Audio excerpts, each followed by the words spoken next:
Ei, Psis, tudo bem? Nós somos o Psidocast, um podcast formado por alunos do último ano de psicologia. Nos juntamos e basicamente a dúvida que surgiu foi: cheguei no último ano, e agora? Então, se você cursa psicologia também, chega aqui que a gente vai se ajudar. Vamos abordar vários temas sobre psicologia com diversos convidados.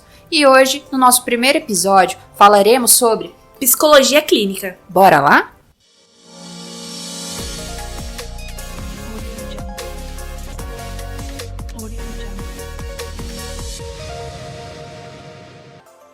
Hoje estamos aqui com o nosso convidado e eu vou começar fazendo a primeira pergunta.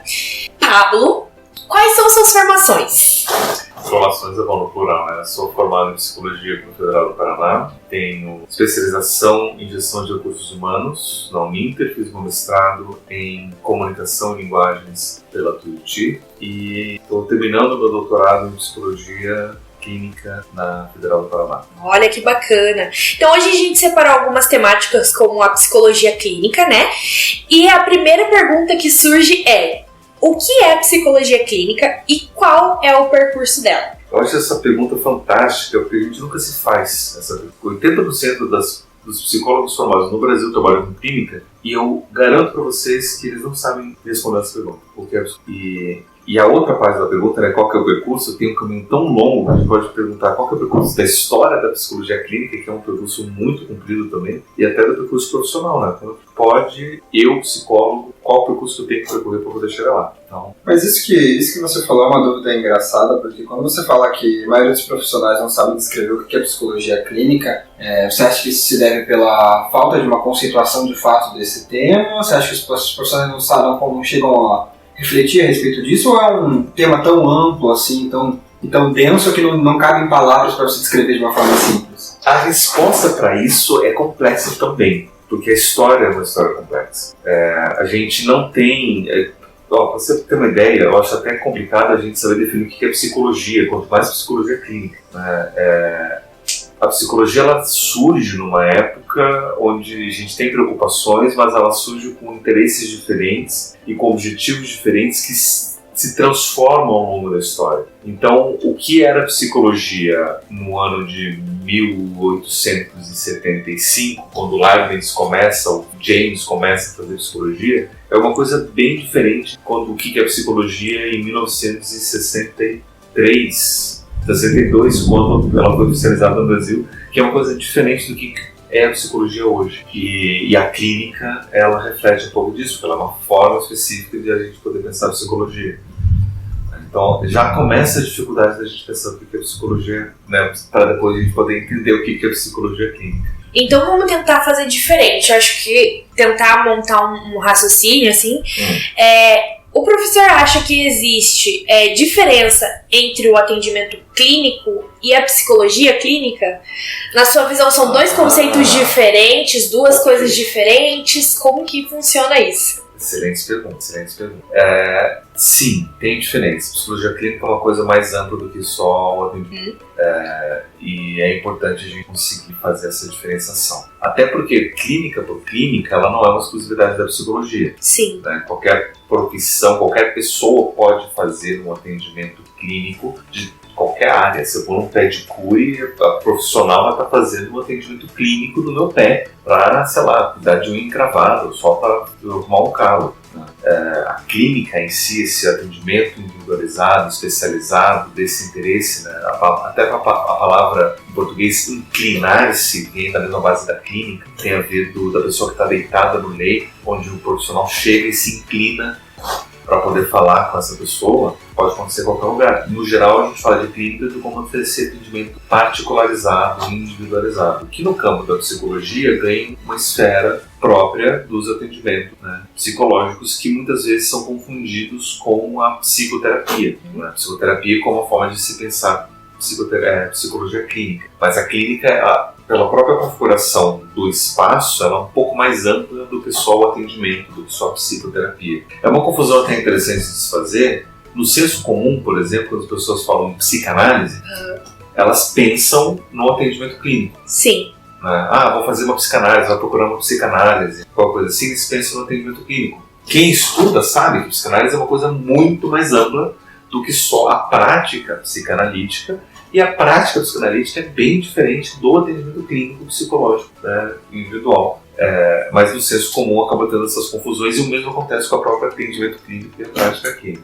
É uma história complicada, são perguntas muito boas, são contextualizações que precisam acontecer, por mais que não sejam simples, né? Não dá para dar uma resposta. É isso. Sim. Mas dá para a gente responder. A gente pode pensar assim, que a psicologia clínica é uma prática específica da psicologia que envolve uma atenção especializada e particularizada em relação ao cliente. Eu gosto muito de pensar a clínica e o cliente, até por conta dessa semelhança no nome, mais do que o paciente, apesar de que etimologicamente tem a mesma raiz, que é a pessoa que está recebendo o cuidado. Sim. Então, se eu tenho esse espaço onde eu dou essa atenção particularizada, especializada, eu estou fazendo um espaço de clínica. E a psicologia clínica é esse espaço de atenção especializada. O que é interessante a gente notar. Isso pode acontecer numa escola, isso pode acontecer em empresa, isso pode acontecer em história, pode acontecer literalmente em qualquer espaço de atuação psicológica, onde o profissional vai poder oferecer uma atenção especializada e particularizada. Diferente, por exemplo, de uma psicologia organizacional, onde eu vou fazer aplicação de testes, vou fazer gerenciamento de treinamento, que não é necessariamente um trabalho clínico. Ou uma psicologia educacional, onde eu estou trabalhando com professores, onde eu estou trabalhando com projetos de desenvolvimento de qualidade de vida na escola, que não vai ser necessariamente um atendimento ou um olhar clínico. Mas dentro dessa clínica, encaixa-se várias práticas, como o atendimento que a gente chama de psicoterapia, práticas de supervisão, avaliação psicológica, entrevistas, anamnese, atendimento de plantão psicológico, né, atendimento de aconselhamento psicológico. Então, qualquer tipo de atendimento prático que seja direcionado para essa atenção particularizada, a gente pode imaginar. Bacana. Então, a psicologia clínica é muito mais complexa do que geralmente a gente fala corriqueiramente, né? Porque quando a gente tem o primeiro contato sobre a psicologia clínica, o que a gente pensa? Atendimento. E só. Mas não pensa nem na complexidade do que é o atendimento em si, mas é só no atender, né? Vamos pensar na formação de vocês, alunos. O primeiro contato que vocês têm dentro da faculdade com psicologia clínica são as supervisões, antes de atender.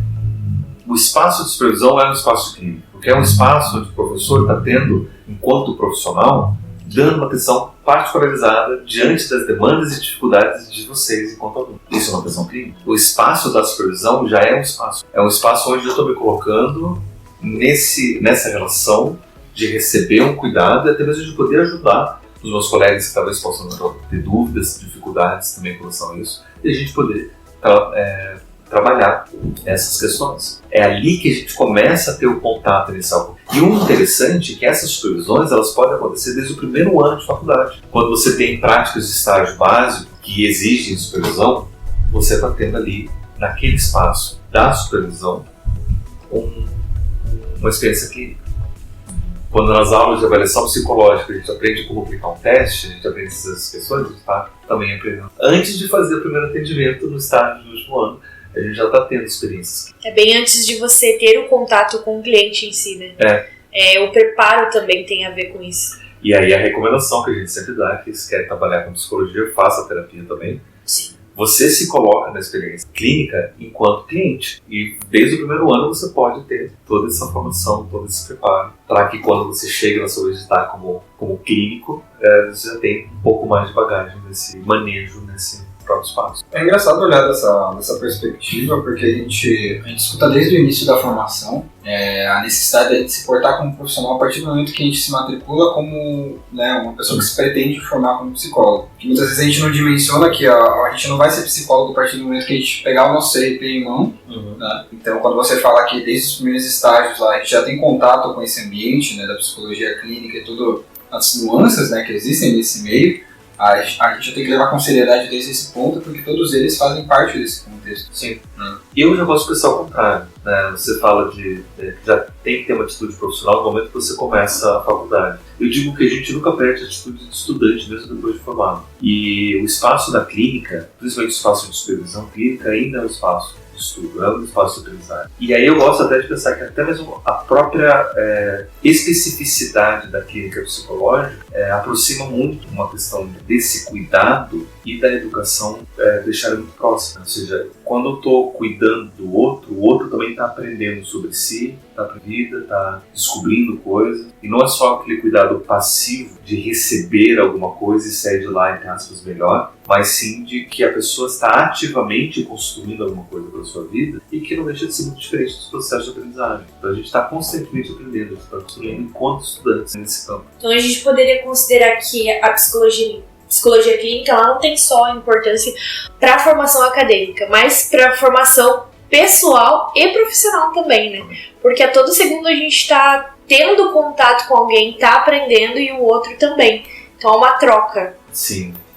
A gente gosta de falar que a formação de psicologia é uma formação generalista, né? Ou seja, todo profissional formado está habilitado em atuar em diversos campos, em diversas áreas. Isso eu acho muito verdade, eu gosto de pensar assim, mas principalmente porque as diferentes áreas elas não estão tão separadas como eu digo. Essa atenção clínica que estou falando, ela pode acontecer literalmente em qualquer ambiente. Eu vou fazer uma avaliação psicológica dentro de um presídio, porque eu trabalho com psicologia forense. Aquela avaliação é clínica. Eu quero tentar entender as questões de conflitos organizacionais. Tem lá um grupo de funcionários que está desgostoso com um modelo de gestão. Eu vou ter que ouvir as pessoas envolvidas. E naquele momento que eu estou ouvindo as pessoas envolvidas, é uma escuta clínica. Por mais que meu diagnóstico seja organizacional, de intervenção seja organizacional, eu vou depender de uma escuta clínica, de uma avaliação clínica para poder fazer o meu trabalho. Numa escola, chegou um pai desgostoso com relação ao rendimento do filho, né? E por mais que eu esteja todo um projeto escolar amplo, trabalhando com todos os professores e todas as crianças, naquele momento, antes de meu pai, eu vou ter que também fazer uma atenção clínica com aquela pessoa. É uma ferramenta, é uma atitude, por mais que não seja um campo específico, um trabalho específico, mas é uma ferramenta própria do profissional psicólogo em qualquer campo de atuação, não apenas no consultório de 4 paredes, isolado com aquela pessoa. É como se fosse a ferramenta base, né? Uma das. Eu posso pensar o oposto também, por exemplo, também gosto muito de trabalhar com instituições, não apenas pelo campo de trabalho, mas pensar que todas as pessoas se relacionam através de instituições. Aqui nós estamos na faculdade, no centro, numa instituição educacional, a gente também. Eu, no meu caso como professor, esse mesmo espaço também é a minha instituição de trabalho. O meu vínculo é diferente. Você acha que quando eu chego no consultório eu deixo de lado? Eu deixo tudo isso de fora e eu só vou falar das minhas coisas dentro da minha cabeça? Claro que eu vou trazer os meus conflitos, vou trazer os meus medos, os meus desejos, as minhas emoções, as minhas ideias que eu vivo com todas essas pessoas, em todas essas instituições. E se eu sou um psicólogo clínico e quero trabalhar exclusivamente com aquela pessoa, e eu esqueço que existe sociedade, que existem tradições, que existe linguagem, que existem grupos, que existem famílias fora, eu não vou conseguir entender o que o meu paciente está fazendo. Porque toda a vivência dele é com essas relações institucionais. Então, da mesma forma que eu falo que toda psicologia é clínica, também posso falar que toda psicologia é institucional. E toda psicologia é educacional, é organizacional também.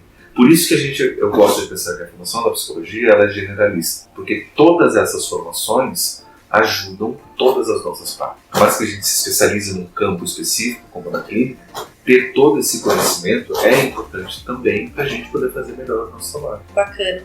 E aí eu chego num ponto muito interessante, né, que o professor cita essa questão da gente não deixar as nossas instituições de lado na hora do atendimento.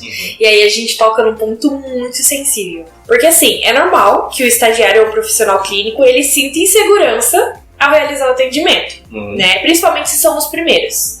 E aí, o que a galera quer saber é como eu faço para ter as minhas instituições, mas não trazer inferência diante disso, sabe? Fantástico, fantástico. Esse é o grande medo. A gente aprende, desde o primeiro ano, de termos de científica, a gente aprende a fazer observação objetiva, onde a gente vai aprender a descrever um comportamento baseado apenas no movimento do corpo. Então a gente não vai falar que a pessoa ela pulou de alegria, vai falar que a pessoa ela se movimentou impulsionando o corpo com as pernas enquanto gritava gritos e falava eu estou feliz. Sim.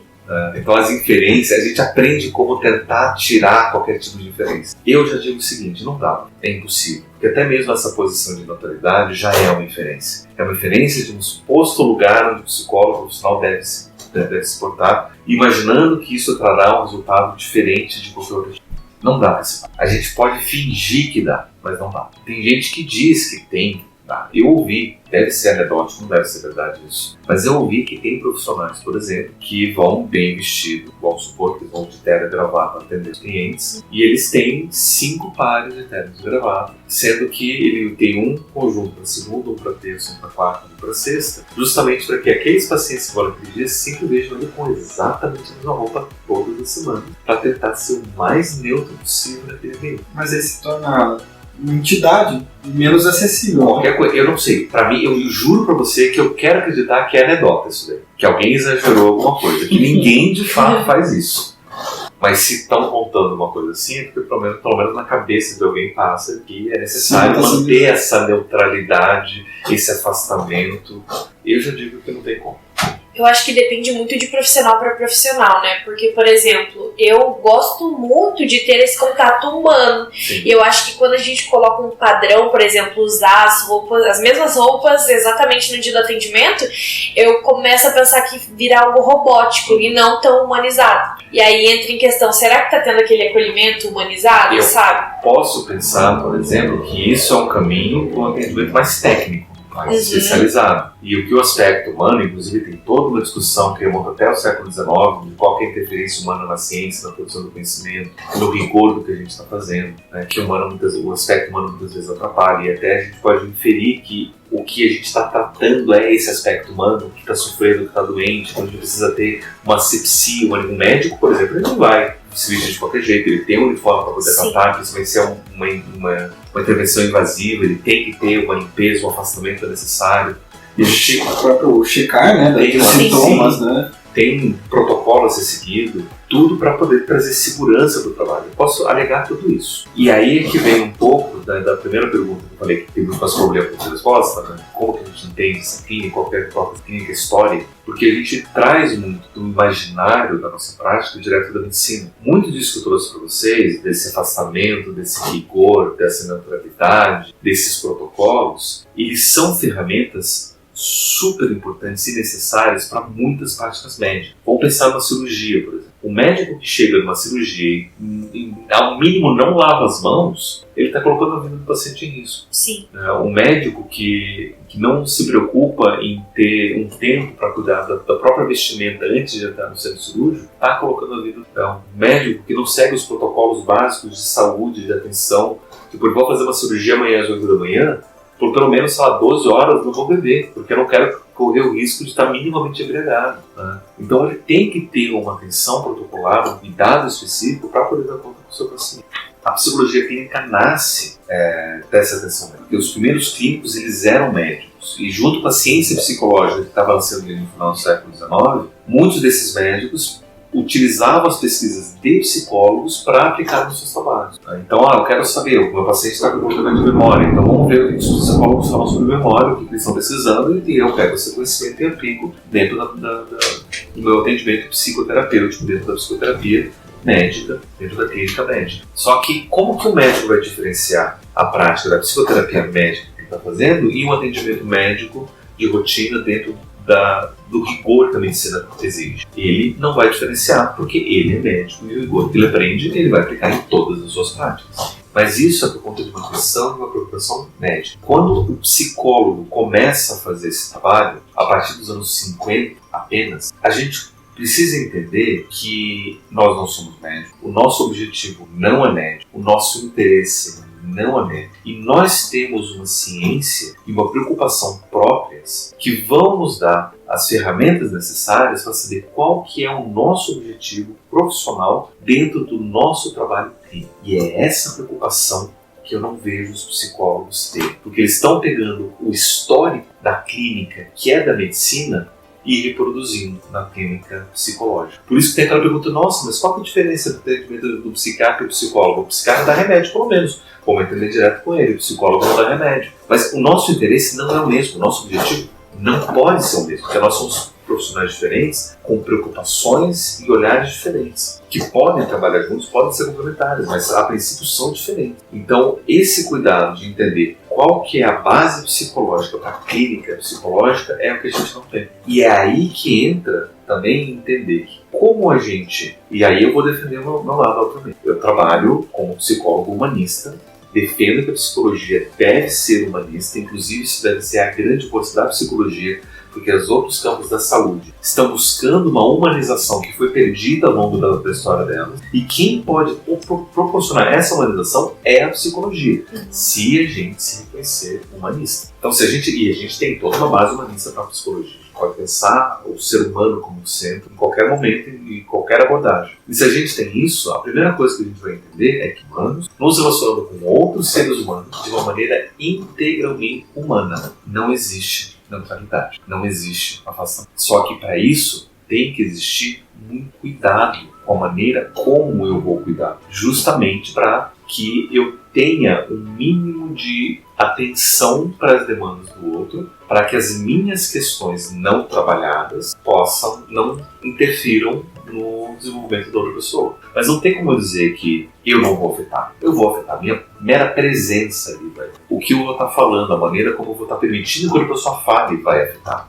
Eu já ouvi de muitos supervisionando, tipo, eu não fiz nada e a pessoa já estava falando que fez um monte de coisa, que muito obrigado por ter feito tudo isso, mas eu não sei o que eu fiz. Porque a pessoa não para pensar que o fato de oferecer um espaço para que o outro possa falar já é muita coisa, porque provavelmente aquela pessoa não tem relação nenhuma na vida dela onde ela possa ser ouvida. E parar 1 hora e dedicar sua atenção para o outro é difícil pra caramba. Eu posso que o ouvinte do podcast agora já perdeu a atenção 10 vezes enquanto ele estava falando, teve que voltar outras tantas, porque é difícil prestar atenção, dedicar atenção. É um trabalho difícil de fazer. E como é que a gente consegue fazer isso? Aprendendo como construir essas relações, desenvolvendo habilidades relacionais, empatia, aceitação do outro, congruência, que são coisas que o Rogers coloca como elementos básicos da clínica. Todos os clínicos ajudam muito a fazer terapia, para poder conhecer quais são os meus limites, conhecer quais são as minhas questões, para que eu não vá e depois disso sobre outra pessoa. Porque a coisa mais comum que tem eu ouço alguém falar de alguma coisa, eu já vivi isso daí, eu sei como é que é, porque pra mim já aconteceu isso. Quer ouvir a minha história? Não, nesse momento é o contrário. Nesse momento eu tô aqui pra ouvir, não pra contar pra outra pessoa como é que eu vivi, como foi que eu resolvi o meu problema, pra ver e dar conselho pra pessoa que fazer. Então fazer terapia horrores para evitar esse tipo de problema. E eu acho que também é importante ter em mente que em algum momento a gente vai falhar, né? Sim. Pode acontecer e vai acontecer, mas o importante é a gente buscar ter atitudes que não proporcionem o mesmo erro, porque eu acho que o estudante de psicologia ele tem muito dessa tendência que o professor falou de questão de perfeccionismo, de ter que usar muito da prática médica. Isso faz com que o estudante tende a pensar que eu preciso ser perfeito, eu preciso fazer tudo certo, tem que sair tudo certo, e a gente tem um contato completamente oposto quando começa a fazer o atendimento, por exemplo. Porque a gente chega com uma estrutura, só que assim, às vezes os primeiros 5 minutos já não servem mais a sua estrutura, entendeu? Então é também entender quais são as suas limitações, trabalhar em cima delas e entender que a gente vai falhar, né? E ser humano não só com o outro, mas com a gente também, né? Porque a gente tem que ser empático com o outro, mas também com a gente mesmo. Principalmente pra gente. Se a gente não consegue fazer isso com a gente não vai conseguir fazer com o outro, e a outra pessoa também não vai conseguir fazer com ela, porque ela não vai ter modelo. Isso eu aprendi com um colega meu, clínico também, mas que ele trabalhou durante muito tempo. Hoje em dia trabalha no CAPS, mas ele trabalhou muito tempo em residência terapêutica, justamente com pacientes que saíram dos hospitais psiquiátricos. Então eles estavam tentando se ressocializar, ter contato de novo com o Código Civil, e ele era o psicólogo referência. Ele sempre falava isso, nosso trabalho de psicólogo referência. Isso é a referência para a pessoa sobre como que a gente vai conseguir viver o nosso dia a dia. Como que eu vou conseguir me comportar com as outras pessoas, como é que eu vou falar com as outras pessoas, como é que eu vou ouvir essas pessoas. E isso me esclareceu que muito do nosso trabalho clínico é ser essa. Inclusive de admitir, eu tenho problemas, eu tenho limites, eu tenho dificuldades. Mas isso não me impede de estar aqui querendo pelo contrário. Isso me motiva para poder estar te ajudando. Isso vira uma referência. Porque, poxa, se meu psicólogo tem os seus problemas e ele está aqui ainda, tentando dar o próximo passo, permite pensar que eu também tenho os meus próprios problemas e eu também posso dar esse próximo passo. Eu também posso tentar buscar. Eu também posso tentar melhorar como ele está fazendo.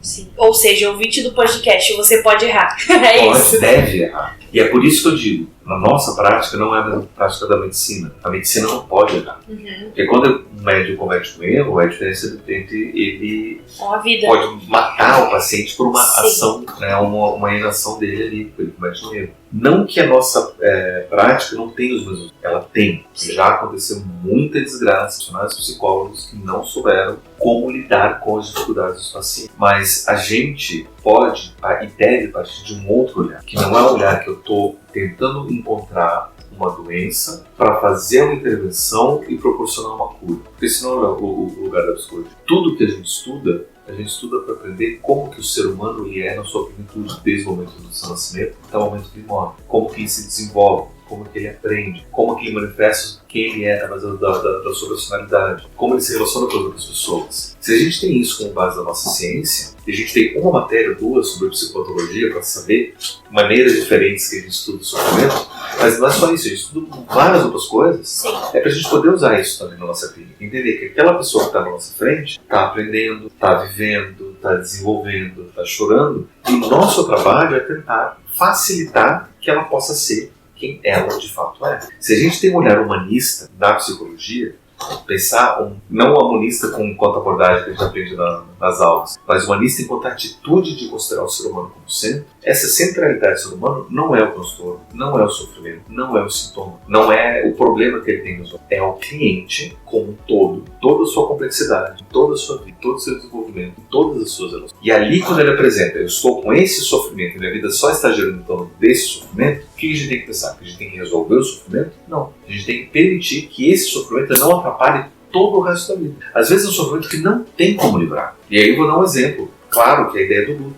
A gente diz, não, a pessoa perdeu, teve uma perda muito grande, perdeu a família toda. E agora, principalmente, né, depois da pandemia, muita gente perdeu muito familiar. Pessoas perderam famílias inteiras por conta da doença. Sim.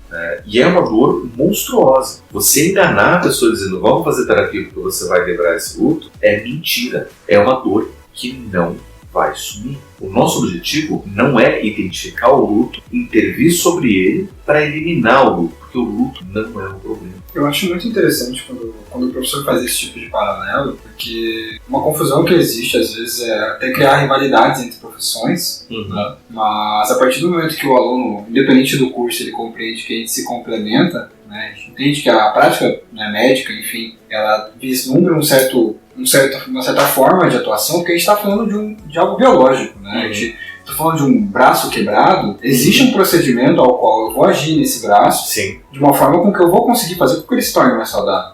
Então, assim, quando a gente busca o atendimento dentro do ambiente de psicologia, quando a gente está buscando saúde mental, a gente está considerando todas as nuances, né, de uma singularidade de um ser que, desde da sua concepção, como o professor falou, né, tem as suas experiências de vida que vão consolidar, né, aquele ser com as suas dores, né, enfim. E eu sempre gostei de ouvir dentro da sala de aula mesmo, até nos estudos que a gente faz por fora, a ponte que a gente tem que fazer entre essas áreas. Então a gente fala que o psicólogo e o próprio médico, enfim, eles se complementam na sua atuação para que tragam um todo, para que o paciente consiga atingir, né, uma plenitude ou algo mais saudável para a Essa é uma coisa que tem que entender também. A conversa entre vários, o trabalho multidisciplinar, só que a gente tem que entender que problemas eles surgem e são trabalhados dentro do seu escopo. Eu não tenho, da mesma forma como eu, como psicólogo, não vou dizer para o médico o que deve fazer para poder tratar um braço quebrado. Exato. O médico também não pode dizer o que o psicólogo deve fazer para poder tratar uma desilusão amorosa. O luto em si. Ou o luto. Tanto que os dois profissionais olham de formas bem diferentes. Completamente diferente. E aí é que vem muito da nossa confusão. Porque muitas vezes as experiências psicológicas são vividas de forma biológica. Um luto muitas vezes traz uma dor física. A pessoa fisicamente dói. A pessoa fisicamente não consegue dormir. A pessoa fisicamente tem dificuldades de alimentação. Que impacta no dia a dia, Afeta tudo. O problema é, se a gente reduzir isso apenas aos sintomas médicos, apenas aos procedimentos médicos, a gente pode até ter uma intervenção médica sobre esses sintomas que vai fazer com que a pessoa volte a dormir tranquila, que a pessoa se alimente normalmente, que a pessoa ela não tenha mais dores físicas no seu dia. Mas isso não vai fazer de forma nenhuma. Na verdade, às vezes pode até dificultar com que a pessoa saiba processar essa perda e consiga reconstruir a sua vida junto com essa dor. Porque é uma dor que não vai sumir. Não tem remédio que você tome que vai apagar a dor de uma perda de alguém que você amou. Não tem. E é até importante você tomar esse cuidado com como os profissionais precisam se respeitar, né? E respeitar até que ponto cada um deve lidar. Porque, por exemplo, se eu vou lá, trato somente os sintomas físicos e eu não cuido da parte emocional, não consigo compreender o que é o luto de fato e a vivência do luto e como eu preciso vivenciá-la de fato, eu passo a não ter um escopo, uma estrutura para o próximo luto que vier. Sim. E aí pode acarretar em algo muito pior, né? Eu já vi muitas histórias, por exemplo, de pessoas que não souberam vivenciar o luto, que sempre tiveram muitas perdas muito importantes, que não, tudo bem, a gente dá conta, vamos resolver e tal, e vida que segue, e que desmoronou quando foi reprovado uma matéria. Mas, tudo bem, reprovar uma matéria é uma coisa cotidiana, rotineira, mas, poxa, que impacto foi esse? É uma pessoa que nunca soube elaborar suas perdas, as perdas importantes. E de repente ela pode estar abalada por qualquer outro motivo, enfrenta mais uma perda dessa, às vezes até como consequência de estar completamente abalado de todas essas experiências, mas ela só vai se desmoronar diante de alguma coisa que poderia ser evitada. Né?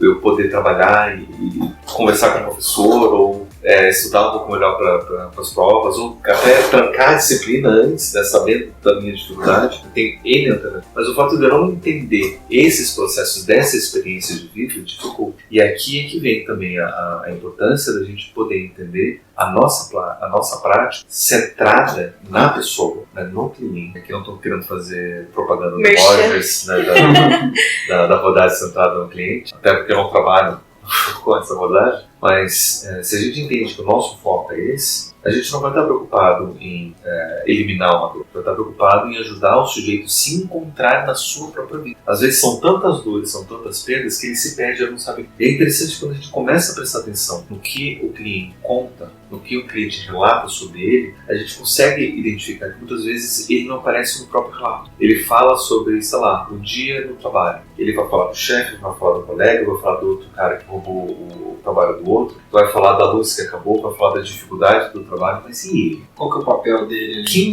foi ele no meio? Não é nem sentir. Porque às vezes ele está falando tanto do sentimento que ele não aparece. O sentimento está tão sobrecarregado que ele não aparece. Quem é ele? O que ele vai fazer com isso? E uma pessoa ela só reage ao que acontece. Ao que está acontecendo, é como se ele fosse um espectador de um filme, de uma história contada por uma outra pessoa. E é muito interessante perceber que nessa escuta, nesse cuidado de mas onde é que você está no meio dessa história? Quem é você no meio desses acontecimentos? E ajudar o cliente a se encontrar no meio de toda essa bagunça. E saber quem ele é.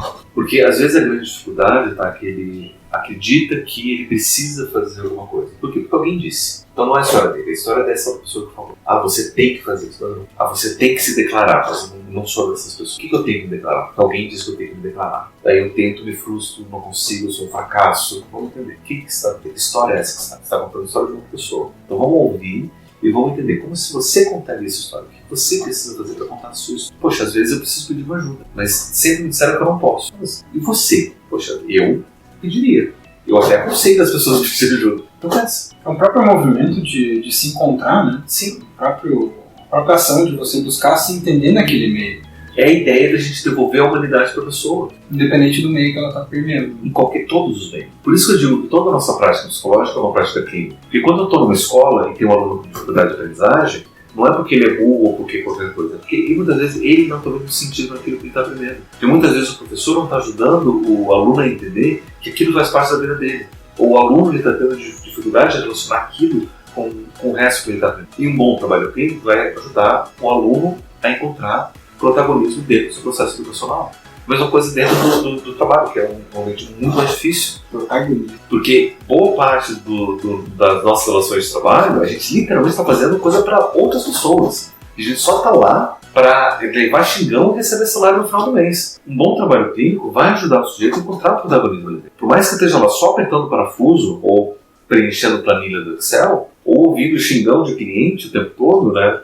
Trabalhar com telemarketing, isso daí o tempo todo, e é onde muita gente trabalha. Quem sou eu ali no meio? Será que eu sou essa pessoa que estou me treinando, me condicionando a ficar ouvindo o xingão e abaixando a cabeça? e perdendo a minha humanidade? Ou será até que eu, enquanto psicólogo organizacional, com uma atenção clínica, posso ouvir essas pessoas, ouvir essas dificuldades, ouvir essas vozes, encontrar maneiras, inclusive, de deixar o ambiente mais humano, mais agradável, onde as pessoas sofram menos e elas possam ser quem elas são. Até mesmo ajudar a desenvolver protocolos de trabalho diferentes que não desumanize tanto, mas para isso eu preciso dessa atenção clínica, para poder encontrar a pessoa perdida no meio da bagunça que é a vida. É incrível quando a gente para pra pensar na força da palavra protagonismo, quando a gente dimensiona isso dentro da sociedade, porque independente da função que você exerce na sociedade, né, como todo, se você dimensiona que você tem um papel que é relevante, independente do que você faz, você traz isso para sua vida, isso agrega para você de uma forma que você deixa de se colocar em segundo plano, né? Sim. Quando o professor fala assim, você não é só mais um funcionário que está executando isso aqui. Você é o funcionário que tem essa história de vida, está aqui por esses objetivos e você sonha com isso. E a sua contribuição para a sociedade é a sua existência em si. Não é só o que você gera de lucro para uma empresa ou algo nesse sentido. Então, exato, quando o professor fala protagonismo, a gente consegue entender o quanto que essa palavra é expressiva. Sim. Assim. Tem um professor, autor clínico, médico, mas que ele é fantástico para a gente poder pensar nessa prática psicológica, que é o Jacob Lévy-Moreno, fundador do psicodrama. Ele vai descrever que boa parte do trabalho é fazer com que o cliente ele tenha consciência de que ele é ator e autor da sua própria vida. E, ao mesmo tempo, ele é coautor e coadjuvante na vida das outras pessoas. Essa ideia de protagonismo é fantástica, né? Que eu acho que a gente devia aprender na nossa prática, poder entender que aquela pessoa que está na nossa frente, ela não é um mero receptáculo de transtornos e sintomas que a gente vai lá só tentar arrumar e ajustar o que está faltando. Ele é um ser humano com uma vida e uma capacidade criativa e de ação sobre a própria vida e da vida dos outros que precisa ser levado a sério. Todos nós temos a questão é a gente saber como trabalhar isso. Se na nossa vida a gente encontra relações saudáveis que nos permitam isso, ambientes de trabalho favoráveis para isso, que incentivam o trabalhador a se apresentar, escolas, famílias, amizades, onde as pessoas possam existir, eu acho até que a clínica se torna irrelevante, a psicologia que se torna. Mas como a gente vive numa sociedade onde não apresenta esses espaços, a clínica se torna essencial. Você falou do ideal de mundo, né? Mas como a gente não tem a clínica, muitas vezes, o espaço de escuta especializada, acessível, né? E acessível do profissional, permite que a gente possa ter, pelo menos naquele espacinho, naquele trabalho, naquele encontro, com aquela pessoa especializada, a gente possa ter esse respiro de autonomia que a gente precisa para poder ser. Isso até falando para as pessoas que estão ouvindo a gente, né, que escolheram fazer esse curso, a partir do momento que a gente chega, né, nessa percepção e compreende o quanto que a nossa profissão, né, ela está presente em literalmente todos os momentos, né, da interação humana, você dimensiona o quão importante é o impacto. Sim, exato. Eu gosto de pensar que onde o psicólogo pode trabalhar? Ele pode trabalhar onde tem pessoas. Se tem uma pessoa, tem pessoas na Estação Espacial Internacional, orbitando o planeta, pode ir um psicólogo para lá. Porque imagina como é que é eu me ver num espaço físico completamente alheio e literalmente alienígena de onde eu cresci e nasci,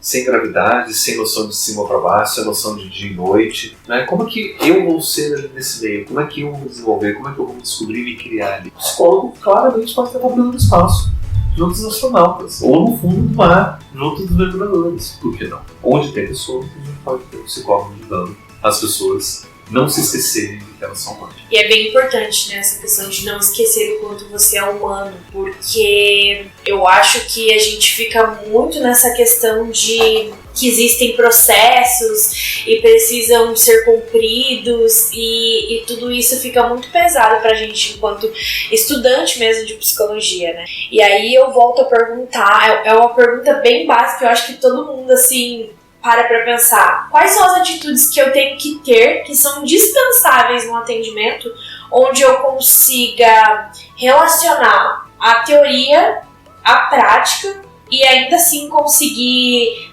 lembrar que eu sou um ser humano e não um robô para atender outra pessoa, para ajudar o próximo. Eita, tá grande, vamos ver. Quando fala de atitudes indispensáveis, na hora eu lembro do Rogers. Ele vai falar de 3 atitudes clínicas básicas. O interessante é que o Rogers, quando ele fala sobre isso, ele fala de um jeito e a gente entende de outro. E a nossa vida se resume a isso. Sim.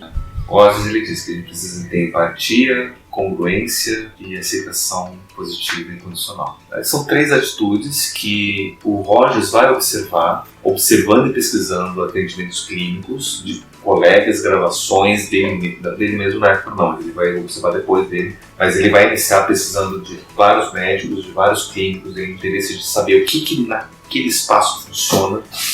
Ele descobre que os atendimentos que têm bons resultados, ou que têm de comum ali, são essas atitudes desses profissionais. Mas essas são atitudes que são aprendíveis. Eu posso aprender a ter empatia, eu posso aprender a ser congruente, eu posso aprender a ser positivo e incondicional. Só para explicar para quem nunca estudou Rogers, leiam o Rogers, muito bom. Metade dos textos deles ele fala sobre isso. Então qualquer coisa do Rogers você pegar, vai citar. Mas basicamente, empatia é a possibilidade de eu poder sentir junto com a outra pessoa a experiência emocional dela. Não é me colocar no lugar dela, não é usar o sapato da outra pessoa, não é tirar ela do seu lugar e sentar no lugar onde ela está. No momento que a pessoa está tendo essa vivência emocional, eu me permitir sentir essa empatia. A aceitação positiva e incondicional é levar em consideração que a pessoa que está lá presente, ela está presente com as suas experiências, com as suas vivências, e aquilo que ela está trazendo é a vivência dela. Eu não vou chegar e falar, mas isso está dizendo aí é mentira. Não, imagina, você não foi abduzida por ali. Não, isso daí na verdade, o que você está dizendo é tal coisa. Não é isso que você está dizendo, é outra. Tudo isso, todas essas atitudes são comuns a gente ter, a gente está desconsiderando outra pessoa. A gente não está tendo essa atitude positiva incondicional. E a ideia da congruência é uma atitude onde eu me reconheço dentro dos meus próprios limites e da minha própria realidade. E não aquilo que eu deveria ser. Porque eu deveria ser um bom profissional, eu deveria estar com 10 especializações, eu deveria ter todas as capacidades. Não. Isso daí é uma idealização que me deixa incongruente. A congruência é o que eu tenho, o que eu trabalho, o que eu posso fazer, o que eu consigo fazer e trabalhar para. Essas são as atitudes básicas para o bom funcionamento. Todo bom clínico, todo bom profissional deve partir dessas condições mínimas para a gente poder fazer. A clínica pode funcionar sem elas? Pode. Muitos profissionais não chegam nem perto de trabalhar com essas atitudes e conseguem trabalhar na clínica. Mas essas são as recomendações do Rogers, não só dele, mas de outros profissionais que chegaram a compreensões semelhantes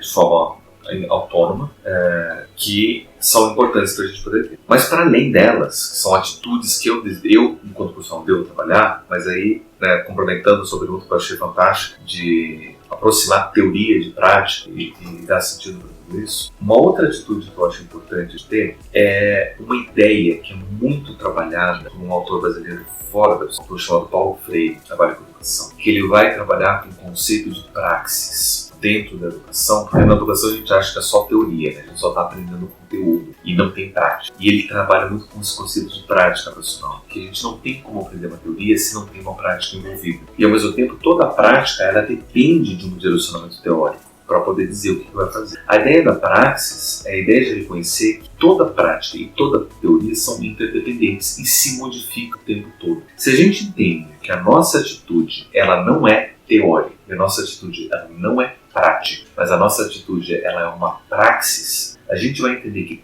toda a teoria que a gente aprendeu na faculdade antes só vai ser útil, só vai nos servir se ela puder ser aplicada naquela realidade. Se a prática não permitir que aquela teoria funcione, eu preciso alterar a teoria para que a prática funcione. Eu vou dar um exemplo muito real, que inclusive virou um movimento de atenção para a psicologia alguns anos atrás, e a gente precisa estar sempre... Há não sei quanto tempo atrás, um grupo de pessoas negras na nossa sociedade estava tentando ir atrás de psicólogos clínicos negros. Por quê? Porque todos eles, clientes, relatavam que todos os psicólogos não negros que eles encontravam não conseguiam compreender como é a vivência do racismo. Local de fala. Local de fala é outra coisa. Ele dá um outro papo desses grandes só para falar sobre isso daí. Mas é a questão da experiência de vida. Os psicólogos geral, e aí eu não vou nem dizer que são psicólogos não negros. Eu vou dizer, psicólogos não negros, psicólogos brancos, na sua maioria, eles não vão entender o que é a experiência do racismo. Muitas vezes se diminuía, dizer, não, você está vivendo racismo, isso é ansiedade. Isso daí, na verdade, o racismo é uma coisa que não existe, só você não pensar nisso. E aí todas as barbaridades que a gente continua ouvindo. E eles, enquanto clientes, resolveram criar todo um movimento de procurar e criar uma lista que seja de psicólogos negros para poder oferecer para outras pessoas negras não sofrerem mais violência de psicólogo. Isso deu uma acordada no campo de o próprio Conselho Federal de Psicologia se atentou para esse cuidado. Mas é uma coisa, por exemplo, que a gente não se toca que, literalmente, todos os autores que a gente aprende durante a nação são homens brancos, que vão falar de uma realidade muito restrita e muito específica de uma cultura de homens brancos. E muitas vezes, quando a gente vai, inclusive, criar condições de transformação da personalidade do outro, é visando o ideal de uma personalidade de homens brancos. Quando eu digo homens brancos, muitas vezes as mulheres também precisam se mudar a isso, não só as pessoas negras. E é dentro dessa realidade da praxis que eu trago atenção. Porque se eu tenho uma teoria feita por homens brancos, da realidade do homem branco, e eu me deparo com uma mulher negra na minha frente que conta a minha realidade diferente, a minha teoria não serve para nada.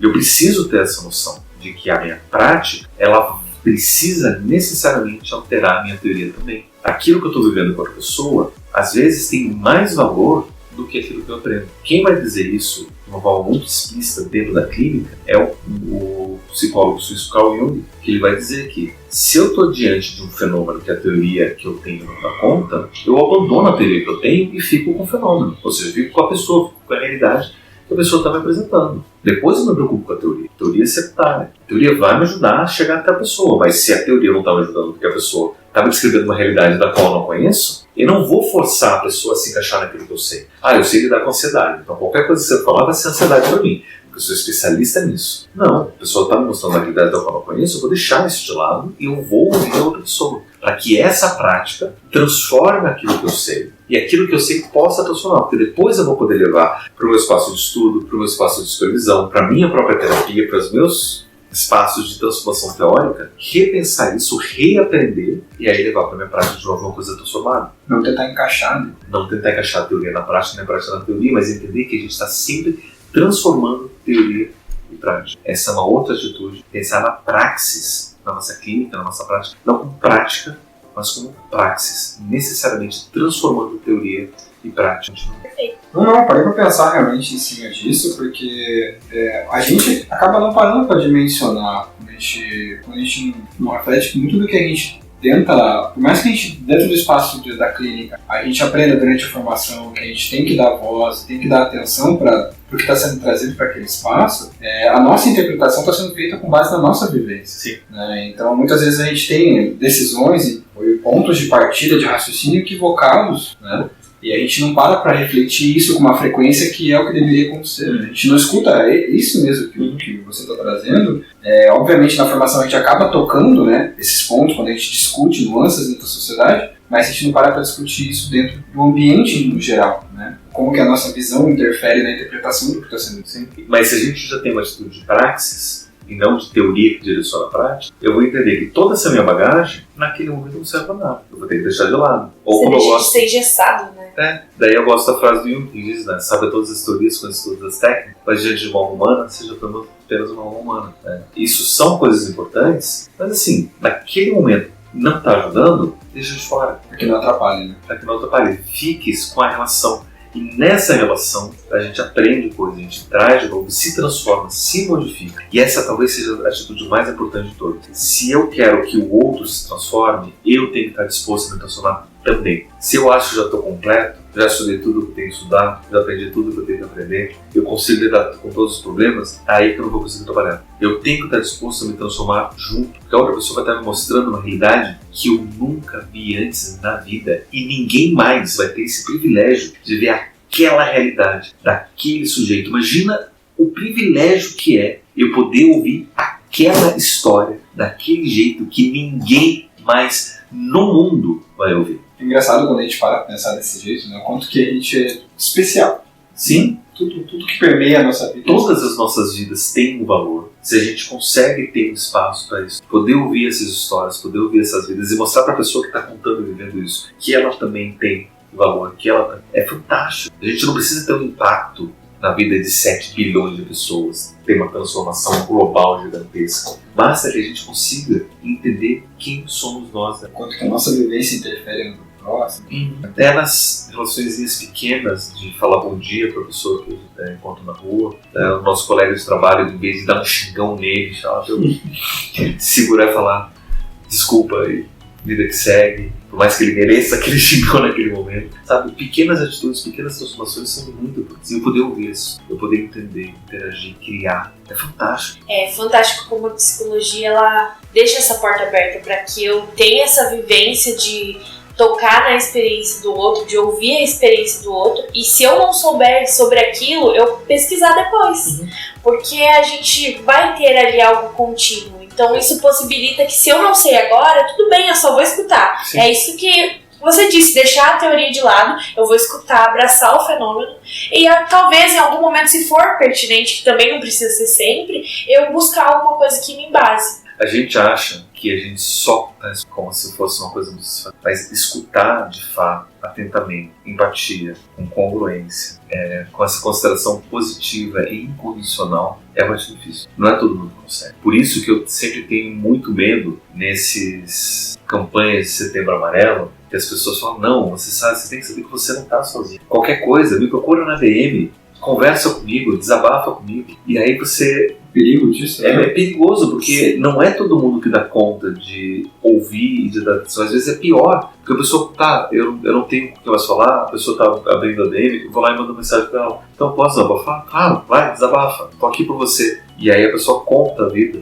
10% só do que ela tá vivendo, pra pegar leve, e a outra pessoa já não aguenta, cansei demais, ela não entende como lidar com tudo isso, o que ela vai poder fazer. Então, muitas vezes não tem o que fazer. Às vezes são soluções, são dilemas que não têm resolução. E a gente não entende que o ato de ouvir e de escutar é um trabalho especializado, que exige muito trabalho pessoal, que exige muita dedicação para que eu saiba quais são esses meus elementos, para que eu possa dar e abrir esse espaço para o outro. E não é uma coisa assim. É um trabalho, não é só acho que é só o tipo, fecha a sua boca, olha para a pessoa e fica lá. Não é só isso. Porque o nosso corpo reage, os nossos olhos reagem, as palavras que a gente escuta, as maneiras todas de ouvir e de participar da conversa de forma ativa, né? A gente dá para ouvir ativamente.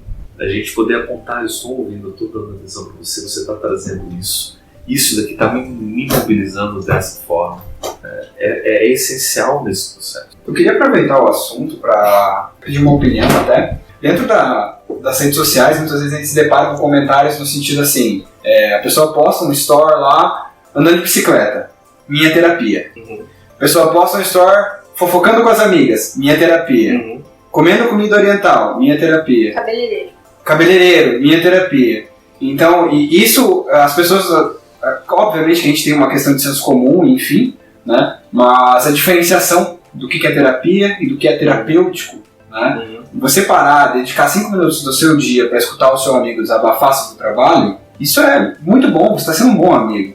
Mas isso não quer dizer que você é um psicólogo, né? E você gostar de conversar com as pessoas não quer dizer que você está fazendo terapia, sabe? Você não está... E isso que o professor falou é importante porque as pessoas não dimensionam que você não está indo lá para ouvir a vida da pessoa só, né? Você não está sendo só um receptáculo de informação. Pelo contrário, quando você se forma é uma outra visão, uma outra perspectiva do que você está recebendo. É diferente de um amigo, uma conversa informal. A única terapia dessas que eu acho que é terapia é um canal do TikTok chamado Terapia, onde a pessoa está lavando louça e falando dos seus problemas.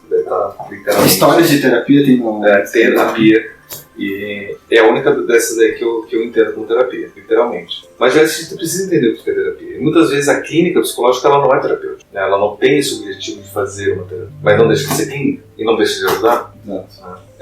A terapia ela está muito atrelada historicamente também a esse tipo de intervenção. Está relacionada à prática médica, está relacionada com os objetivos de cura. Então a gente sempre faz terapia visando encontrar um objetivo, cura, de sucesso. Então quando a gente fala que andar de bicicleta é terapia, a gente está se referindo a que isso me faz bem. Mas não necessariamente seria a ideia de terapia que a gente pensa quando a gente pensa numa psicoterapia ou numa outra intervenção terapêutica. Ou muito menos na psicologia clínica. Porque simplesmente se sentir bem, se esse for o objetivo da terapia, nem sempre o espaço clínico é um espaço proporcionar esse conforto. Porque às vezes o que eu preciso, até mesmo para eu poder me encontrar, é eu ficar com muita raiva. Sim. Eu enfrentar com a minha frustração, eu lidar com a tristeza, lidar com esses sentimentos que tese não gosto, mas são extremamente necessários para poder viver ali. Desmistificar, né? Porque nem sempre vai ser confortável. Não, a maioria das vezes não vai ser. A maioria das vezes não vai ser mesmo, né? E boa parte do nosso trabalho é lidar com esse desconforto, é lidar com essas dificuldades. E não deixa de ser o nosso trabalho, não deixa de ser o espaço daqui. Mas será que eu vou achar que isso é terapêutico? Necessariamente vou fazer com que a pessoa esteja melhor? Eu me lembro uma vez de uma paciente que a gente estava tentando descobrir o que era, para tentar encontrar um sintoma dela e todas as causas. Eu apliquei todas as teorias que eu sabia. E eu tentei ver, né? E aí, de repente, a paciente, eu acho que eu sei qual que eu ia perguntar para você. E contou desgraceira atrás de desgraceira. Eu falei, meu Deus, o que está acontecendo? Coloca umas paparazzi daqui. Não vai dar conta, tem 5 minutos ainda, ela tá chorando. E aí terminou de falar e falei, eu acho que é isso o meu problema. E ela levantou e saiu. Deu horário e saiu. E eu pensei, não volta mais. Saiu daqui chorando, saiu daqui em dor, não vai voltar mais. Na semana seguinte apareceu aquele, nossa, a melhor coisa que eu fiz foi ter contado todos os meus problemas. Agora eu acho que eu tô pronto para poder continuar. Ao mesmo tempo, outros pacientes, tipo, deixa eu só contar minha vida. E contou a vida e desgraceira, tá desgraceira, meu Deus, o que é isso? Eu falei, nossa, mas como é que você tá depois? Não, normal. Como assim normal? Essa é a minha vida, eu sempre vivi isso. Caramba, o que é isso que você sempre viveu? Toda essa dor, todo esse sofrimento. Eu nem vejo mais como dor. E aí, pra gente poder dar sentido pra tudo isso, a gente tem que resgatar essa dor que a pessoa sente. Tem que resgatar essa tristeza que a pessoa deixou passar. Sentir isso de verdade. Sim, entender o que é isso, até pra poder ver o que está escondido por trás de tudo isso. Entrar no desconforto e vivenciar ele, porque geralmente quando a pessoa ela não tem a percepção daquilo que ela está vivenciando, ela só vai seguindo. Sim. E aí quando ela entra nesse desconforto, ela não sabe nem por onde começar. Porque a gente na nossa sociedade aprende a não viver o desconforto. E o espaço da clínica é um espaço para isso também. E muitas vezes esse desconforto, olha só, voltando para a questão do protagonismo, o desconforto é a maneira que nós temos para prestar atenção naquilo que precisa ser protagonista na nossa vida. Se eu estou com o meu sapato apertado e eu passo o dia inteiro, o desconforto é aquilo que a gente precisa para prestar atenção naquilo que tem que ser protagonista na nossa vida. Se eu estou com o meu sapato apertado, eu passo o dia inteiro ignorando o sapato apertado, e quando eu chego em casa, eu vou ter pôr no meu pé. Agora, se eu olho para aquele desconforto, eu preciso prestar atenção no meu sapato. Sapato, o que você está contando para mim? Que você está apertado, eu preciso encontrar uma outra alternativa. Eu estou dando atenção para aquilo que precisa ter atenção. E é no espaço da clínica onde a gente vai olhar para o desconforto, a gente vai olhar para a dor, vai olhar para o incômodo, para entender o que precisa ser ouvido, o que está gritando e a gente não está sabendo ouvir. Esse tipo de analogia é incrível, né? Você parar para pensar, a mesma ideia da gota, né, pingando no balde. Assim, a mesma analogia que a gente faz com o próprio sapato, né? Inicialmente é só um incômodo que você desconsidera ele no seu dia a dia, mas você vai postergando aqui no final do dia, né? O balde está cheio e seu pé você não aguenta nem pisar no chão mais. E é o ponto do colapso. Quando a pessoa... E esse é o problema, né? Muitas vezes a pessoa busca terapia quando já não aguenta mais. Sim. Porque é o que a gente falou. Quando quer a solução é pensar que vai arrancar a perna inteira, porque não aguenta, mas é só aprender a ver o sapato e soltar um pouco o pedaço, tirar um pouco, esperar desinchar, ter aquele tempo de, às vezes, colocar o pé para cima, não sair, abrir mão de sair muitas vezes dessas obrigações, respeitar aquilo que precisa ser respeitado, encontrar esse espaço onde isso é possível. É deixar o perfeccionismo de lado e abraçar o desconforto para entender ele. Eu preciso abraçar o desconforto para eu conseguir entender até onde ele tá me tocando, o que ele significa. E aí eu pergunto para vocês, olhar esse desconforto, deixar a perna doer, falar sobre a dor, elaborar o luto, falar sobre esses momentos maravilhosos que eu vivi do lado de uma pessoa que se foi e não vai estar mais do meu lado para me ajudar. Isso é terapêutico como? Isso vai fazer bem para mim. Por isso que a compreensão precisa vir lado a lado. Isso é necessário, isso faz parte de mim. Se eu aprendo a passar por isso, como integrar isso na minha vida, ao meu desenvolvimento, à minha personalidade, à minha aprendizagem, aí talvez eu possa dizer que aquela experiência no passado foi terapêutica, foi transformadora, porque hoje eu aprendi a ser uma pessoa diferente, mais completa. Mas para quem está passando por essa experiência, não. Isso, a gente tem que ficar aberto às experiências e vivê-las de fato, não só seguir o fluxo, né? A gente tem mania de querer estar numa linha contínua, enquanto na verdade a gente não tem nada disso. São altos, baixos e caminhos até que em algum momento fica, né, linear, mas a gente sempre vai estar no topo e às vezes vai estar lá embaixo. Então é abraçar mesmo a experiência, vivê-la de fato, senti-la, e para que não só ali naquele momento você possa compreender ela, como em um outro momento,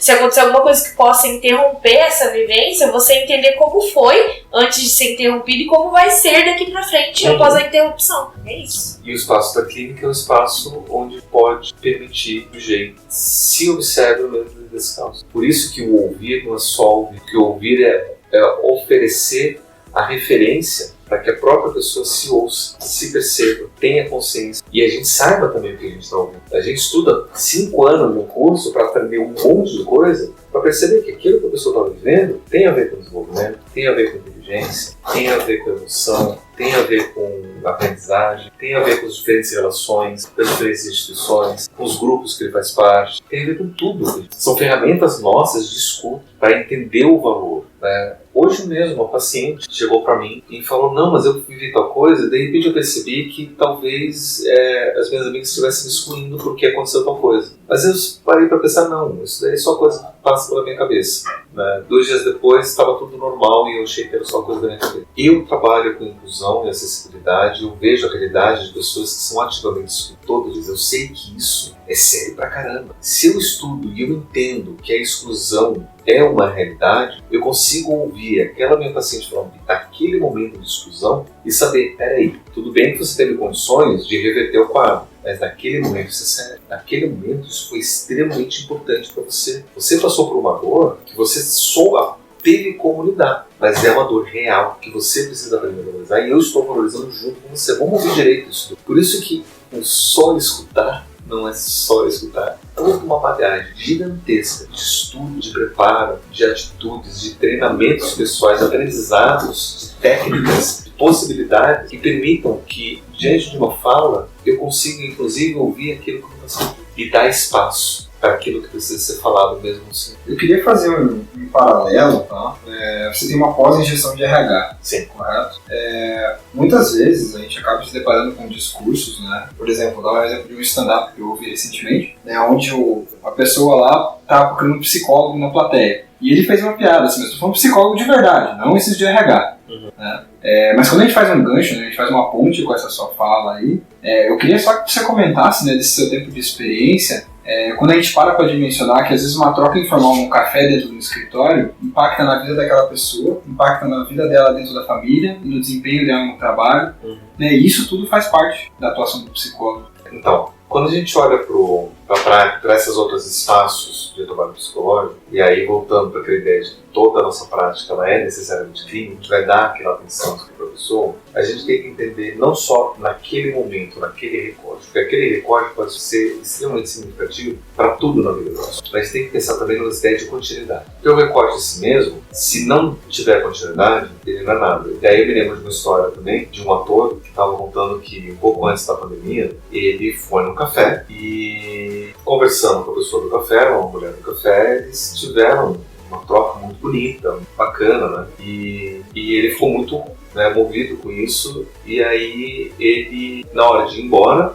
né, agradeceu. Ele estava com algumas pessoas ali, né, tinham falado um pouco do trabalho dele, né, de atuação, e aí no final ela saiu, se despediu dele e falou uma frase que ele levou com ele, que era uma coisa do tipo: saiba que você afeta muito a vida das outras pessoas, mas de uma forma mais bonita. E ele se achou: nossa, que bonito, e saiu, daí começou a pandemia, e daí ele falou: tá, eles estão fazendo delivery, eu vou pedir alguma coisa de lá também. E aí pediu de lá e na embalagem veio essa frase escrita: poxa, a pessoa se lembrou de mim e tal, né?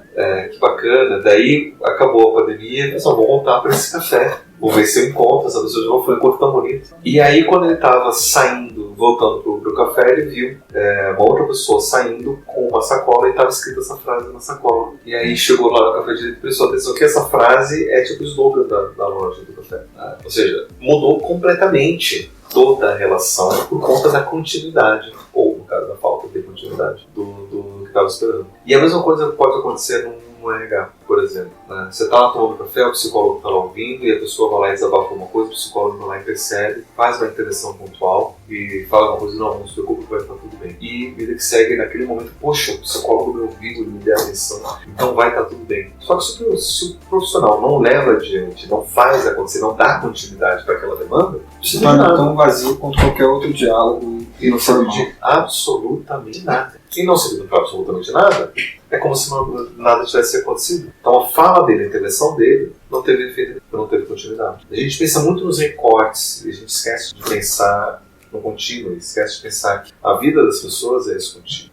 Intervenções, ou atitudes, ou espaços pontuais, eles são importantes para esses momentos. Mas tem que pensar também que aquilo tem que ter um espaço para ter efeito no resto da vida. Por isso que o trabalho clínico, quando a gente fala, né, é difícil de fazer uma intervenção clínica pontual de 15 minutos. Como, por exemplo, um médico, em questão de 15 minutos, pode salvar a vida de uma pessoa. O psicólogo pode evitar um acidente gravíssimo, uma tentativa, um desastre em 15 minutos. Mas se aquilo não tem continuidade, é que nem um médico que vai fazer uma traqueostomia, permite que a pessoa respire ali, 15 minutos, salva a vida da pessoa. Mas se a pessoa não dá continuidade ao tratamento, não percebe o que foi, né, faz uma cirurgia para poder reparar o que estava acontecendo, não vai adiantar nada, claro.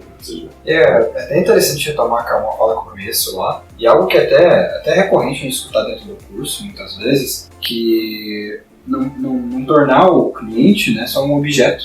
Né? Então, quando a gente se depara às vezes com situações onde a gente faz atendimentos, né, em vários pacientes no mês em si, e a gente pegar aquele espaço de uma hora, às vezes o paciente faz um atendimento no mês, é uma hora que ele tem para descarregar tudo aquilo, né, e se o profissional não tiver os pilares lá que o professor falou do Rogers, né, enfim, a empatia de absorver aquilo ali e tratar aquilo com o devido valor, né, porque a gente está falando de uma vida inteira que a pessoa está depositando e confiando a você, né, um discurso. Então, se você não faz essa continuidade, né, que tu falou, é como se aquilo estivesse se esvaindo, né, e a pessoa, ela mesma faz um movimento de não se colocar no protagonismo, porque ela desvaloriza a vivência dela, né, porque ela está vendo que os demais não dão. E o mesmo acontece, inclusive, nos tratamentos de longa duração. A gente pode pensar que, durante aqueles 3, 4 anos de hormoterapia, é um recorte. Se eu não consigo ajudar a pessoa a elaborar aquilo, para que aquilo tenha impacto no resto da vida dela, não tem nada mesmo. Foi um período que eu fiz terapia. O vida que segue, nada mudou. É como vender uma receita pronta, né? A gente vai estar iniciando atendimento hoje. Em 15 sessões, você está curado. Resolve o problema, mas não tem resolução de problema, porque no máximo consegue fazer alguma coisa ali pontual. Exato. Que serviu para aquele recorte, mas o resto da vida continua igual. O resto da vida não teve transformação, o resto da vida não teve implicação. Aprender a trabalhar, né, de fato, com integrar tudo isso, ter um espaço para que tudo possa fazer sentido, não vai ajudar. E entender também que é uma via de mão dupla, né, porque muitas vezes eu também já escutei as pessoas falando bem assim, eu fiz terapia, mas não adiantou nada. E aí ela não se coloca como a pessoa que também tem que ser participativa. Ela espera que venha do psicólogo a resolução do problema dela, né? Quando na verdade é muito pelo contrário, né? Tem que partir algo dela. Então, a gente escuta muito isso. Não, eu não faço terapia, pra mim não adianta, não funciona. Mas como foi a terapia que você fez, né? Você fez, de fato, participou de um processo terapêutico, né? Até onde te tocou, até onde você possibilitou que te tocasse também, né? Até onde você estava disposto para aquilo. Porque se você não está disposto, realmente vai ser insignificante, né? Às vezes eu acho que a gente precisa ensinar um pouco para a população o que é a clínica psicológica. Muitas vezes alguém procura uma psicologia clínica, uma dinâmica clínica psicológica ser igual a uma clínica médica ou psiquiátrica. Que vai sair com uma prescrição médica lá, tu tem que fazer passo a passo. A receita certinha do que tem que ser feito. E não é isso. Eu gosto de pensar que o nosso trabalho está muito mais próximo do educador físico do que do médico. Porque o educador físico vai te acompanhar enquanto você faz o seu trabalho com o seu corpo. Mas se você não faz o seu trabalho com o seu corpo, o educador físico não vai fazer nada. No máximo vai poder falar, essa flexão aí você pode ter mais eficácia fazendo outra coisa, mas é você que tem que fazer a flexão. Esse peso aqui eu acho que você melhor se diminuir um pouco, porque está trazendo muito estresse no seu músculo. Alimentação. Cuidado da alimentação, mas assim, se eu não faço essas mudanças, se eu não adquiro o meu hábito novo, de nada vai adiantar. O seu protagonismo? É o protagonismo, exatamente. Então a gente está muito mais próximo do trabalho do educador físico do que do médico, né? O nosso trabalho ali na clínica, independente se é na escola ou em qualquer lugar, né, essa intervenção clínica, ele é muito mais próximo de uma atividade, num espaço como uma academia, do que num consultório médico, onde eu vou deitar na maca e vão fazer uma intervenção em mim. A gente está falando de uma constante. É uma questão que é pra minha vida toda. Não é aquele momento tipo, eu tenho um espinho no meu pé, vou lá e alguém vai tirar. É esse encontro, beleza, está resolvido do ano. Não. É entender que não é um espinho no meu pé. É o fato de eu ter passado minha vida inteira nesse momento andando todo com o sapato apertado e agora tem um calo. E por mais que eu consiga tirar aquele calo, eu vou ter que aprender a andar de novo. Eu vou ter que adquirir novos hábitos, eu vou ter que reeducar o meu andar para que aquele calo não volte, para que eu tenha uma vida mais tranquila. É toda uma coisa de utilidade que eu preciso pensar que é para uma vida inteira. O nosso impacto no trabalho, ele acaba sendo muito maior do que a gente imagina. Não é só isso. Como se a gente só fizesse isso. Muitos alunos já me mas professor, o que eu faço? Só vou ouvir a pessoa?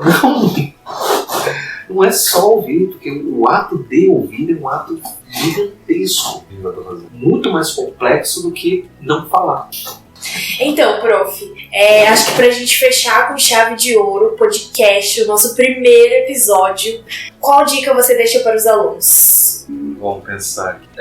Eu teria várias dicas, na verdade, para poder dar para a formação de vocês tudo, inclusive para aqueles que querem, se interessam. Mas eu acho que a principal recomendação que eu deixo é que a gente tenha sempre em mente que o nosso trabalho ele é um trabalho com seres que nós também somos humanos e que a gente precisa trabalhar fortemente para construir um espaço de relação. Você pode ser o melhor aluno da faculdade, ter sempre as notas mais altas. Você pode saber e ter as melhores ferramentas, ter todos os testes, todas as aplicações últimas e conseguir desenvolver todos os aplicativos que você consegue. Mas se isso não está me ajudando a ter uma boa relação humana, e aí relação humana não é o que eu imagino que é humano. Tipo, relação humana não é necessariamente falar bom dia, boa tarde, boa noite. Mas é perceber todas essas nuances, todos esses desafios, todos esses detalhes, toda a diversidade e ter espaço para isso. Eu não vou conseguir um trabalho independente. O trabalho do psicólogo, em especial, ele é a construção desse espaço de relação. O trabalho do psicólogo, em especial do psicólogo clínico, é o trabalho de construção desse espaço que a gente não encontra fora da clínica. A gente precisa construir. E é ótimo se a gente conseguir ajudar essa pessoa a pegar esse espaço e multiplicar em outros lugares da vida dela. Para ela poder levar a família, na educação com os filhos e propagar essa humanidade. Isso a gente acabou perdendo ao longo da nossa própria história. Então, muito obrigada. Eu acho que a gente tem que agradecer a sua presença. Foi fantástico. Eu não tem outra palavra para definir esse encontro? Professor, agradeço de fato. Sensacional pegar essa visão, né, que o professor traz aí da própria abordagem que você segue, mas a gente traz um pouco dessa humanidade, de se permitir errar. Isso é algo que até tira um peso da gente que está se formando, né? Se permite aprender com o paciente. Sensacional isso. E continue estudando sempre. Vocês nunca vão deixar de se estudar. Vocês vão se formar agora, mas vocês vão ser sempre. É um eterno aprendizado o tempo todo. E é isso. Obrigada. Obrigado a vocês. Então é isso, galera. Chegamos ao final do nosso podcast. Queríamos agradecer você que esteve aqui com a gente até o final. E vamos aproveitar para fazer uns pedidinhos também. Lógico que não poderia faltar aquela curtidinha, compartilhar com os amigos e deixar um comentário se você gostou, hein? Nos siga nas redes sociais. Um beijinho e tchau!